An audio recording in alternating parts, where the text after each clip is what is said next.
Je vais vous donner aujourd'hui deux éléments selon lesquels, pour moi, il n'y aura aucun changement de la situation en Afrique. Peu importe ce qui va être fait, que ce soit des rébellions, que ce soit des rébellions même armées, des rébellions culturelles, que ce soit des militaires qui prennent le pouvoir, tant que ces deux choses ne sont pas maîtrisées, pour moi, il n'y aura pas de changement. Ces deux éléments, en fait, viennent du constat. J'ai écouté le discours de plusieurs chefs d'État africains à la fin d'année 2023. Et j'ai aussi analysé plusieurs éléments de contrats qui ont été passés avec des entreprises étrangères sur le continent africain.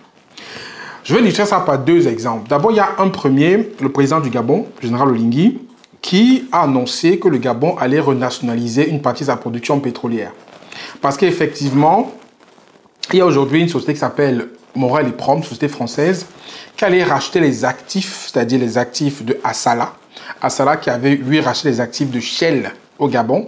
Et Morel et Prom devaient racheter les actifs de Assala et passer sa production, je pense, à 55 000 barils jour de pétrole au Gabon. Le général Olingi, quand il a vu ça, il a décidé de préempter et l'État gabonais va racheter les parts de Assala Energy pour empêcher Morel et Prom d'avoir le lead sur la production de pétrole au Gabon. Je trouve que c'est une très bonne nouvelle, mais ça ne va pas résoudre le souci que je vais énoncer par la suite. Deuxième élément, en fait, c'est que j'ai vu qu'il y a des Indiens au Cameroun qui ont gagné des contrats, de gros contrats de construction de lignes de transport d'énergie pour la centrale de Nachtigal qui est construite par EDF. Ils vont construire une ligne de transport haute tension pour évacuer l'énergie qui est produite vers la région nord du Cameroun pour certainement vendre ça au Tchad. Deux entreprises indiennes qui ont signé des contrats de milliards pour pouvoir faire ces travaux. Il y a plusieurs autres projets de cet acabit-là. Le projet de Kikot Hydropower qui a été passé aussi aux Français. Donc il y a plusieurs de ces types de projets d'envergure ou même des projets de souveraineté nationale qui aujourd'hui sont réclamés par des entreprises internationales ou des chefs d'État comme le général Olingi préemptent pour pouvoir assumer la souveraineté de leur pays. Mais ça ne suffit pas. Pour moi, le premier élément qui doit être pris en compte dans ce type de contrat, dans ce type de prestation de souveraineté, c'est le local content. Ça, c'est le premier élément sans lequel il n'y aura pas de vrai changement. Parce qu'il faut comprendre qu'aujourd'hui, l'Afrique a beaucoup de ressources, comme on le sait, mais ne transforme rien pour plusieurs raisons, dont la principale est le manque criant de compétences. Donc, à mon avis, le Nigeria a commencé dans cette voie-là aujourd'hui, où le Nigeria a un local content. Ça veut dire en fait qu'on implique la ressource locale dans les projets. Ça veut dire qu'une entreprise internationale qui vient s'installer ou qui prend un projet au Nigeria a l'obligation d'avoir un quota de Nigérians dans ses équipes pour pouvoir leur apprendre le métier et transférer la compétence. Le Congo-Brazzaville aussi s'est lancé dedans, mais je pense que ce n'est pas assez. Je pense que le premier élément à faire, c'est qu'on doit pousser tous les chefs d'État, tous les États africains, au sud du Sahara en particulier, ou même en Afrique de l'Ouest, de pouvoir effectivement imposer à toute entreprise qui vient faire des contrats dans son pays, d'avoir un quota de locaux pour pouvoir transférer la compétence. Moi, je me souviens quand je construisais des centrales nucléaires en Chine, quand je travaillais pour un grand constructeur de centrales nucléaires français, on a construit des centrales nucléaires en Chine, c'était les années 2011.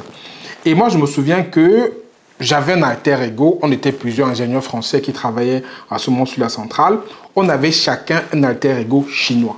Ça veut dire quand on mettait un pied, lui mettait un pied. On faisait un mail, il faisait le même mail le lendemain sans nous. Quand on faisait une activité technique, il apprenait complètement. On avait l'obligation de l'impliquer, de lui transférer la compétence. Et on a construit la première centrale, la première tranche de la centrale. Et figurez-vous que la seconde tranche, les Chinois les ont fait tout seuls, sans nous les Français, qui étaient venus construire la première tranche. Ça veut dire qu'il y a eu un réel transfert de compétences parce qu'il y a une volonté étatique de la Chine de pouvoir acquérir l'expertise pour bien entendu pouvoir faire beaucoup plus tard. Mais en Afrique, ce n'est pas le cas aujourd'hui. En Afrique, on prend des contrats, on donne à des entreprises internationales, mais il n'y a pas cette volonté de pouvoir en fait confier ça aux nationaux par la suite. Pour plusieurs raisons, on le sait, hein. Il y a la corruption, il y a le fait que de pouvoir prendre une entreprise internationale permet de pouvoir avoir des pots de vin derrière et tout ça. Et ça fait aussi beau de dire que ça a été fait par une entreprise étrangère. Pourtant, ça fera tout aussi beau si c'est fait par une entreprise locale qui a la compétence. Donc, premier élément, c'est que ces pays-là doivent imposer, que ce soit ceux qui viennent construire des lignes de transport électriques, que ce soit ceux qui viennent faire du pétrole, ceux qui viennent faire des industries, ceux qui viennent, tout doit être fait avec un local content et pourquoi pas une fabrication locale. Ça veut dire que, par exemple, Kalapataru, qui est l'entreprise indienne qui a eu le contrat de transport de ligne, de construire un transport de ligne d'électricité, doit venir construire ces éléments localement. Elle doit pouvoir faire des plans avec des bureaux d'études camerounais qu'elle doit pouvoir impliquer. Donc, c'est une politique générale qui fait en sorte que si demain, il y a un autre contrat qui est lié aux constructions de lignes de transport, que ce soit plutôt le tissu local qui soit capable de prendre le contrat et de bien réaliser sans faire appel aux entreprises étrangères. Ça, c'est le premier point sans lequel, pour moi, il n'y aura pas de changement. On restera toujours dans cette situation si on n'incite pas sur le local content. On doit apprendre des autres et on doit imposer aux autres de nous apprendre parce qu'ils viennent chez nous faire leur business et l'impératif que nous soyons impliqués pour qu'il y ait un vrai transfert de compétences.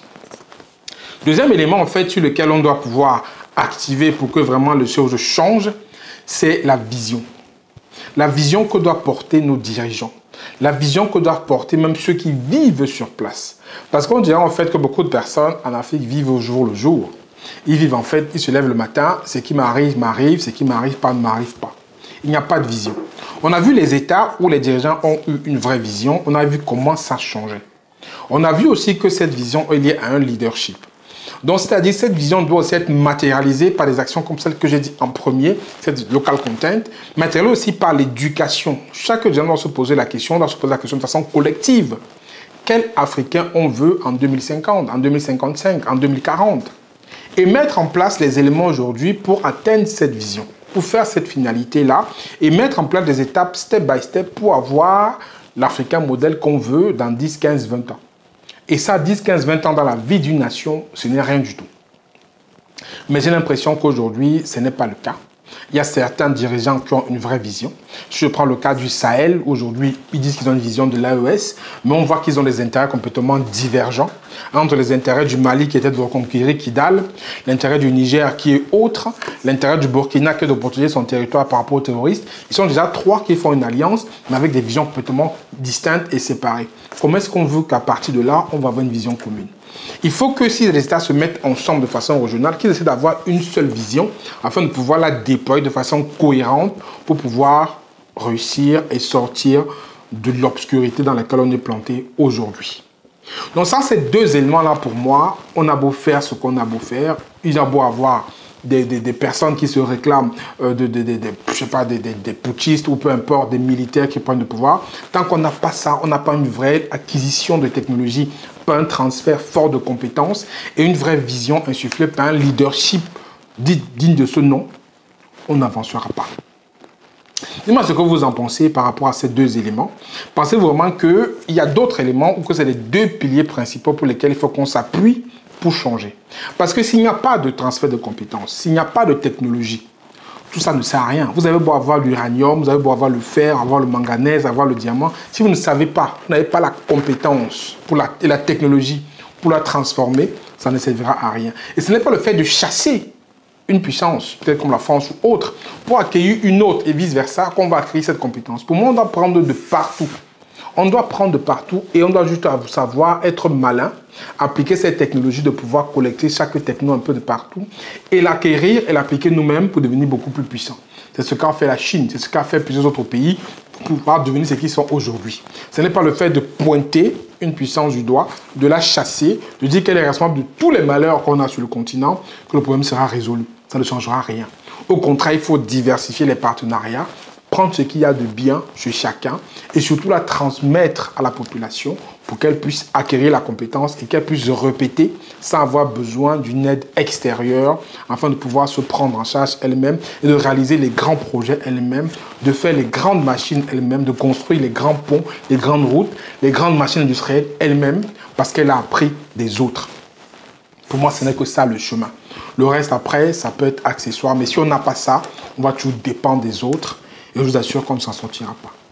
Dites-moi ce que vous en pensez par rapport à ce point de vue, parce que ça m'intéresse, c'est un sujet qui est très pertinent. Et je voudrais que chacun de vous y participe. Mettez-moi en commentaire ce que vous en pensez. N'oubliez pas de vous abonner aux médias. C'était Franck Kenyé. Prenez soin de vous. À très bientôt. Ciao, ciao.